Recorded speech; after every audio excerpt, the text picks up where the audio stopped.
Exam से करीब और आपको है तलाश सॉल्व इम्पॉर्टेंट क्वेश्चंस की। तो आपके लिए बिजनेस एंड इंडस्ट्रियल लॉ की ये सॉल्व इम्पॉर्टेंट क्वेश्चन सीरीज़ की वीडियो है। कंप्लीट सीरीज़ इस चैनल के ऊपर अपलोड की जा रही है और आज की वीडियो के अंदर आपको सिक्योरिटीज़ वाले चैप्टर के सॉल्व इम्पॉर्टेंट क्वेश्चंस आपके एग्ज़ाम्स की प्रिपरेशन के लिए करवाए जा रहे हैं। तो शुरू करते हैं आज के इस ट्यूटोरियल को। सबसे पहले है mortgage, define mortgage, what is mortgage, इस तरह के क्वेश्चन आ सकते हैं। सो मॉर्टगेज को समझते हैं। Mortgage is a legal arrangement where a borrower transfer an interest in immovable property to a lender as security for a loan or obligation। mortgage क्या है? लीगल अरेंजमेंट है जहाँ पर एक बोरोवर क्या कर रहा है, ट्रांसफ़र कर रहा है एक इंटरेस्ट जो है इमूवेबल प्रॉपर्टी, जो एक लेंडर को एज अ सिक्योरिटी के तौर पे लोन के लिए या ऑब्लिगेशन के लिए, क्योंकि जब लोन लेते हैं तो सिक्योरिटी के लिए कुछ ना कुछ रखवाना होता है। तो जो इमूवेबल प्रॉपर्टी है, ऐसी प्रॉपर्टी जो कि मूव नहीं हो सकती, इनके घर वगैरह होता है जैसे कि the ownership of the property may partially transfer depending on the type of mortgage, but the main purpose is to secure repayment। अब जो ऑनरशिप की जो प्रॉपर्टी की ऑनरशिप है वो पार्शियली तौर पे भी ट्रांसफ़र हो सकती है, ज़रूरी नहीं है कि पूरी तरह से हो। और वो डिपेंड करता है कि मॉर्गेज की जो टाइप है, और लेकिन जो मेन पर्पस है वो रीपेमेंट को सिक्योर करना होता है, इसका जो मेन पर्पस है वो।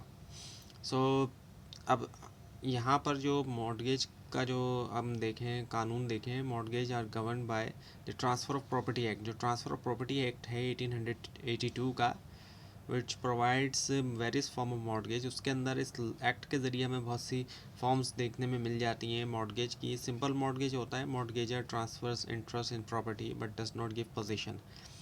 सिंपल मॉर्गेजर में होता है कि सिंपल मॉर्गेज में कि मॉर्गेजर ने ट्रांसफ़र तो कर दिया इंटरेस्ट इन प्रॉपर्टी, लेकिन जो वो पोजीशन नहीं दिया। So lender can sue for repayment and sell the property if the debt is not paid. ऐसी सिचुएशन में क्या होगा कि जो लेंडर है वो स्यू कर सकता है रीपेमेंट को और प्रॉपर्टी को सेल कर सकता है अगर डेट जो है वो पेड नहीं हो रहा। इसके अलावा मॉर्गेज बाय कंडीशनल सेल भी है। The property is transferred on the condition that it will be reconveyed once the debt is repaid। अब बाय कंडीशन में ये होता है कि प्रॉपर्टी ट्रांसफ़र की जाती है कंडीशन के ऊपर कि उसको रिकन्वे की जाएगी जब डेट जो है वो रीपे हो जाता है। इसके अलावा मॉर्गेज बाय सेल भी है। The property sale to the lender with a condition to repurchase once the debt is repaid. प्रॉपर्टी बेच दी जाती है, इसमें लेंडर को ही बेच दी जाएगी, लेकिन ये कंडीशन लगाई जाएगी कि रीपरचेज किया जाए उसको जब डेट पे हो जाता है। इसके अलावा mortgage by lease and release और अनसफ्रैक्चुअरी मॉर्गेज, तो इसमें क्या है, the lender is given position of the property and may enjoy its income until the debt is repaid. यहाँ पर तो उसको पोजीशन ही दे दिया जाता है प्रॉपर्टी का लेंडर को, और इवन के वो इनकम भी इंजॉय कर सकता है जब तक के डेट जो है वो रीपे नहीं हो जाता।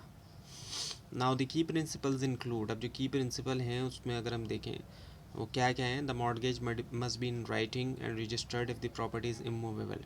मॉर्गेज लाजमी तौर पर लिखा हुआ हो और रजिस्टर भी हो अगर प्रॉपर्टी इमूवेबल होती है। इसके अलावा mortgagee's right is limited to the property, they cannot claim personal assets of the borrower unless otherwise agreed। Mortgagee का राइट ये है कि लिमिटेड है प्रॉपर्टी तक, वो क्लेम नहीं कर सकते पर्सनल एसेट बोरोवर के जब तक के एग्री ना हो अदरवाइज। और उसके अलावा mortgages protect the lender while giving the borrower the right to redeem the property after repayment. Mortgage जो है वो प्रोटेक्ट करता है लेंडर को, क्यों, जबकि बोरोवर को देता है राइट कि वो रिडीम भी कर सके प्रॉपर्टी जब रीपेमेंट हो गई, तो उस वो भी रिडीम कर सकता है प्रॉपर्टी को। एक तरफ ये भी चीज़ है। नाउ दी हाइपोथिकेशन, सो ये जो है क्या है, method of securing a debt, एक तरीका है डेट को सिक्योर करने का, but it apply to movable property. अब ये मूवेबल प्रॉपर्टी के बारे में, इमूवेबल के बारे में नहीं है, लेकिन ये मूवेबल के, वो इमूवेबल था जैसे कि घर वगैरह, लाइक मशीनरी, गुड्स और व्हीकल्स वगैरह, without transferring position to the lender. अब जैसे कि मूवेबल के अंदर आ गई मशीनरी हो गई, गुड्स हो गए, या फिर कोई गाड़ी वगैरह हो गई, और बगैर ट्रांसफ़र किए हुए उसका जो पोजीशन है लेंडर तक।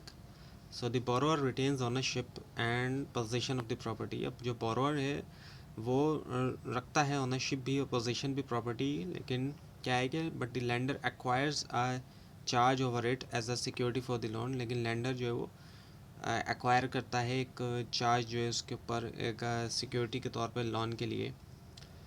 सो अब पाकिस्तान में हम देखें तो hypothecation is widely used in bank loans, trade finance and vehicle financing.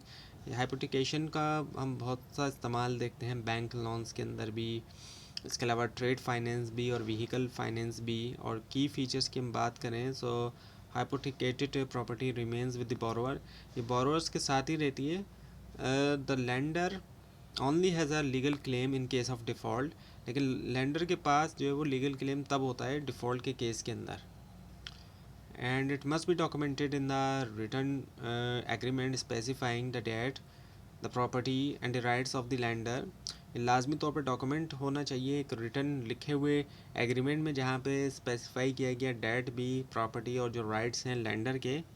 And if the borrowers default, अगर डिफ़ॉल्ट कर गया बोरोवर, नहीं पे कर सका वो, lender can enforce their rights to seize और सेल द प्रॉपर्टी। तो फिर ऐसी सूरत हाल में लैंडर के पास ये राइट है कि वो सीज़ कर लेगा प्रॉपर्टी या सेल करेगा, और अक्सर जो वो कोर्ट एक्शन के थ्रू होता है।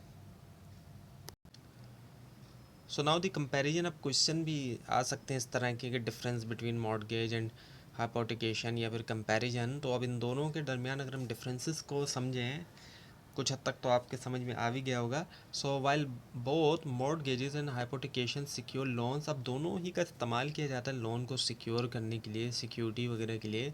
द मेन डिफरेंस, अगर आप मेन डिफरेंस की बात करें लॉ के मुताबिक, mortgage is for a movable property, hypothecation is for movable property. Mortgage का इस्तेमाल किया जाता है इमूवेबल प्रॉपर्टी के लिए, ऐसी प्रॉपर्टी जो अपनी जगह बरकरार रहती है, कोई घर वगैरह है या कोई बिल्डिंग वगैरह है उसके लिए। लेकिन जो हाइपोथिकेशन है ये जो मूवेबल प्रॉपर्टी के लिए, गाड़ी वगैरह या मशीनरी वगैरह के लिए, तो ये फ़र्क है। मॉर्गेज हो गया इमूवेबल प्रॉपर्टी के लिए, गाड़ी वगैरह के, ओ सॉरी, घर या बिल्डिंग वगैरह, जबकि हाइपोथिकेशन हो गया मूवेबल यानी कि गाड़ी या मशीनरी। तो एक और जो फ़र्क है मेजर, वो ये कि इन मॉर्गेज द लेंडर में समटाइम्स टेक पोजीशन और ओनरशिप। मॉर्गेज के केस के अंदर लेंडर जो है उसको पोजीशन या ओनरशिप भी मिल जाती है कुछ केसेस के अंदर, स्पेसिफिक टाइप्स के अंदर।